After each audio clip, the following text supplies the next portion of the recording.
Hi friends, welcome back to my YouTube channel Athira vlog. അപ്പോൾ ഇന്നത്തെ നമ്മുടെ പുതിയ വീഡിയോയിലേക്ക് കിടക്കുക. ഇന്ന് നമ്മൾ ആലപ്പുഴ ബീച്ചിലേക്കാണ് പോകുന്നത്. അപ്പോൾ പോകുന്ന വഴിക്ക് നല്ല ബ്ലോക്കും കാര്യങ്ങളും ഒക്കെ ഉണ്ടായിരുന്നു.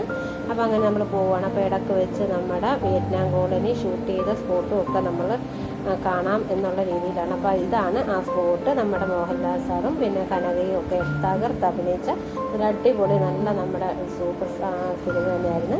അപ്പോൾ ഇതിവിടെ കുറേ സ്പോട്ട് ആ സ്ഥലത്ത് ഉണ്ടായിരുന്നു. അപ്പോൾ അതൊക്കെ ഏട്ടൻ കാണിച്ചു തന്ന് അങ്ങനെ നമ്മൾ നേരെ ആലപ്പുഴയിലെ ബീച്ചിലിൻ്റെ അടുത്തേക്ക് എത്താറായിട്ടുണ്ട്.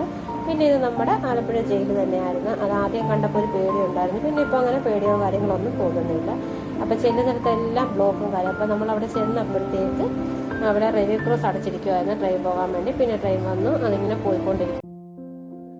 അങ്ങനെ നമ്മൾ റെയിൽവേ ക്രോസ് അടച്ചിരിക്കുന്നതാണ്, ട്രെയിൻ പോയിക്കൊണ്ടിരിക്കുവാണ്. അപ്പോൾ നോക്കിയപ്പോൾ അടുത്തൊരു മാവ് നിൽക്കുന്നു, കുഞ്ഞ് കണ്ണിമാങ്ങയൊക്കെ പിടിച്ചെടുക്കുവാണ്. അപ്പോൾ ട്രെയിനൊക്കെ പോയി റെയിൽവേ ക്രോസ് നമ്മൾ ക്രോസ് ചെയ്ത് വന്ന് അപ്പോൾ നേരെ നമ്മളിനി വണ്ടി എവിടെയെങ്കിലും ഒന്ന് പാർക്ക് ചെയ്ത് വെച്ച് ഞങ്ങളങ്ങനെ പോവുകയാണ്.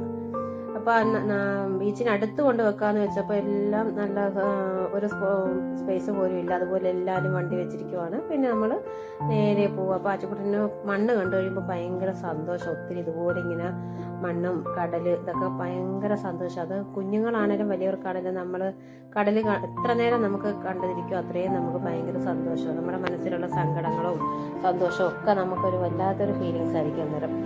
നമുക്ക് ഏറ്റവും ഇഷ്ടപ്പെട്ടവരൊക്കെ ആയിട്ട് നമുക്ക് അവിടെ നിൽക്കുമ്പോൾ ഭയങ്കര ഒരു സന്തോഷമായിരിക്കും നമുക്ക്. അപ്പം അങ്ങനെ ഒരു ഫീലിങ്സിനാണ് ഇപ്പം നമ്മൾ നിൽക്കുന്നത്. അങ്ങനെ ആച്ചുകൂട്ടം പേരൊക്കെ എഴുതി അവിടെ ഇങ്ങനെ കടൽ തീര കൊണ്ട് ഇങ്ങനെ മായ്ക്കാൻ നോക്കിയിട്ട് അതൊന്നും പറ്റിയില്ല. പിന്നെ കുഞ്ഞ് കുറേ നേരം അവിടെ നിന്ന് കളിക്കുവാണ്.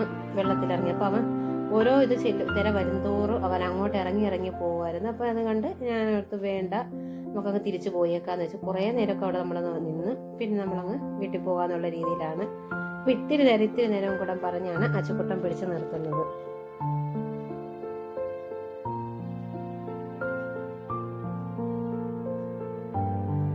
ഞായറാഴ്ച ആയതുകൊണ്ട് തന്നെ നല്ല തിരക്കായിരുന്നു. മറൈൻ ഫിഷ് വേൾഡ് ഇപ്പോഴും നടന്നുകൊണ്ടിരിക്കുന്നു. അപ്പോൾ അതിന് വരുന്ന ആൾക്കാരും ഞായറാഴ്ചയും പിന്നെ അന്ന് ഹോളിഡേ മൊത്തത്തിൽ എല്ലാവർക്കും ലീവായിരിക്കും. അപ്പം അതിൻ്റെ ഒരു ആളും ബഹളവും ഒക്കെ നന്നായിട്ടുണ്ടായിരുന്നു.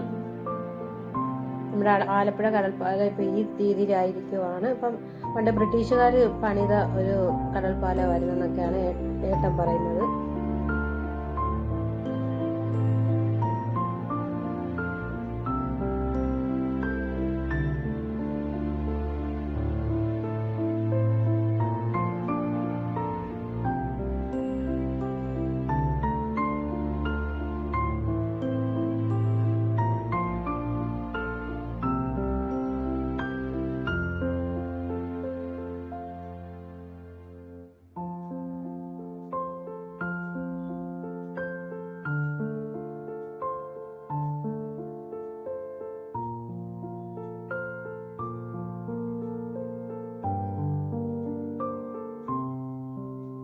ഇപ്പോൾ കടൽപ്പാലത്തിൻ്റെ ഒരു തൂണിനകത്ത് പായലിങ്ങനെ പിടിച്ച് പുറ്റുപോലെ ഇങ്ങനെ പിടിച്ച് കിടക്കും. നല്ല രസമുണ്ട് അത് കാണുമ്പോൾ. ഇങ്ങനെ അന്നേരം അതിങ്ങനെ പിടിച്ചെടുപ്പോൾ അധിക നാളൊന്നും ഇതൊന്നും നിൽക്കുന്നതെന്ന് തോന്നുന്നില്ല. എന്ന് പറഞ്ഞാൽ എത്രയോ വർഷങ്ങൾ മുമ്പുള്ളതല്ലേ.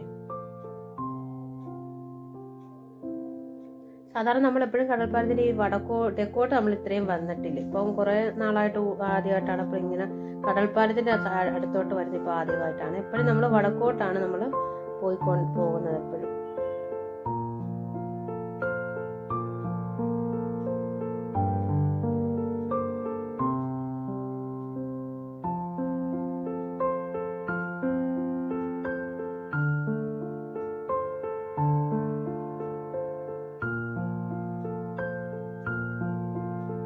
അങ്ങനെ നമ്മൾ അച്ചുക്കുട്ടനെ എങ്ങനെയൊക്കെയോ കയറ്റി അകത്ത് ഇങ്ങനെ വന്ന് ഞാൻ പറയാം നമുക്കിനി പോവാം. അപ്പോൾ ഏട്ടൻ്റെ വീട്ടിലോട്ടും കൂടെ ഒന്ന് പോകണം. അങ്ങനെ ഞങ്ങൾ കപ്പലണ്ടി വേണമെന്ന് പറയും. കപ്പലണ്ടിയൊക്കെ വാങ്ങിച്ച് അന്നേരം അപ്പോൾ കുറച്ച് നടക്കണം. നമ്മുടെ വണ്ടി അപ്പോൾ വേറൊരു സ്ഥലത്താണ് നമ്മൾ വെച്ചിരിക്കുന്നത്. ഇടയ്ക്കൊരു ഗ്യാപ്പ് കണ്ടപ്പോൾ അവിടെ വെച്ച്. അപ്പോൾ ഇവിടെ ഇത് പിന്നെയും നല്ല ബ്ലോക്കാണ്. എപ്പോൾ നോക്കിയാലും ബ്ലോക്ക് തന്നെ. പിന്നെ കുറച്ച് ഫ്രൂട്ട്സൊക്കെ മേടിക്കണമായിരുന്നു. ഓറഞ്ചും കുറച്ച് മുന്തിരിങ്ങയൊക്കെ മേടിച്ച് അപ്പം നമ്മുടെ നേരെ വീട്ടിലേക്ക് പോയായിരുന്നു. ഏട്ടൻ്റെ വീട്ടിലേക്ക് പോയി അവിടെ നേരെ തിരിച്ച് നമ്മൾ വീട്ടിലേക്ക് വന്നു. വീട്ടിൽ വന്ന വാക്ക് തന്നെ നമ്മൾ ഡ്രസ്സൊക്കെ മാറി പിന്നെ നമ്മുടെ മേടിച്ച ഫ്രൂട്ട്സൊക്കെ ഒന്ന് ഫ്രഷ് ആക്കി എടുക്കണം. അതിന് മുന്തിരിങ്ങ നമുക്ക് കുറച്ച് പച്ചവെള്ളം എടുത്ത് മഞ്ഞപ്പൊടിയും ഉപ്പും ചേർത്ത് നന്നായിട്ടൊന്ന് ഇളക്കിയിട്ട് അതിലേക്ക് കുറച്ച് നേരം നമ്മളിതൊന്ന് നന്നായിട്ടൊന്ന് മുക്കി വെക്കണം. അപ്പോൾ അതിൻ്റെ കീടാണുക്കളും അതുപോലെ ഈ ഓരോ ബാക്ടീരിയകളും പിന്നെ അതിൻ്റെ വിഷം ഓരോന്നൊക്കെ ചെയ്യുമല്ലോ, അപ്പോൾ അതൊക്കെ വിഷാംശമൊക്കെ പോകാൻ വേണ്ടിയാണ് നമ്മൾ ഈ മഞ്ഞൾ വെള്ളത്തിൽ ഫ്രൂട്ട്സ് ആണെങ്കിലും പച്ചക്കറി ആണെങ്കിലും നമ്മൾ ഇതുപോലെ ഇട്ടിട്ട് കുറച്ച് നേരം റെസ്റ്റ് ചെയ്ത് കുറച്ച് നേരം നമ്മളങ്ങനെ വെച്ച് കഴിഞ്ഞിട്ട് നമ്മൾ എടുക്കുവാണെങ്കിൽ അതിൻ്റെ ആ വിഷാംശമൊക്കെ നമുക്ക് പോകും. പിന്നെ നമുക്കതെടുത്ത് കഴിക്കാം. അങ്ങനെ പിന്നെ ഫ്രൂട്ട്സൊക്കെ കഴുകിയെല്ലാം വൃത്തിയാക്കി അവർക്ക് എടുത്ത് കൊടുത്ത് പിന്നെ നമ്മൾ മീൻ മേടിച്ചിട്ടുണ്ടായിരുന്നു, നെമ്മീൻ ചൂരയായിരുന്നു. അപ്പോൾ അതൊന്ന് കറി വെച്ച് വെക്കണം. അപ്പോൾ രാത്രി കറി വെച്ച് വെക്കുവാണെങ്കിൽ പിറ്റേ ദിവസത്തേക്ക് ആകുമ്പോൾ അത് നമുക്ക് എടുക്കാമല്ലോ, പലഹാരത്തിനൊക്കെ എടുക്കാമെന്നുള്ള രീതിയിലാണ്. അങ്ങനെ പിന്നെ നമ്മൾ മീനൊക്കെ വെട്ടി നമ്മൾ കറിയൊക്കെ വെച്ച് അങ്ങനെ എടുക്കുവാണ്.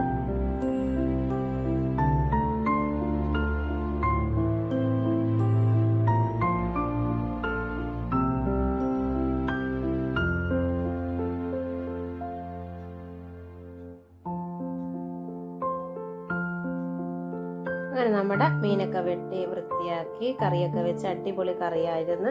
അപ്പം നമ്മുടെ ഇന്നത്തെ വ്ളോഗ് ഇത്രവേ ഉള്ളു. എന്നൊരു കുഞ്ഞൊരു വ്ളോഗായിരുന്നു. അപ്പം കുഞ്ഞിന് മീനൊക്കെ പൊരിച്ച് വെച്ച് അപ്പോൾ അവൻ അന്നേരത്തേക്ക് കിടന്നുറങ്ങി. അപ്പോൾ ഇന്നത്തെ നമ്മുടെ വീഡിയോ ഇഷ്ടപ്പെട്ടവർ ലൈക്ക് ചെയ്യുക, കമൻറ്റ് ചെയ്യുക, ഷെയർ ചെയ്യുക. സബ്സ്ക്രൈബ് ചെയ്യാത്തവരാണെങ്കിൽ ഒന്ന് സബ്സ്ക്രൈബ് ചെയ്തേക്കുക.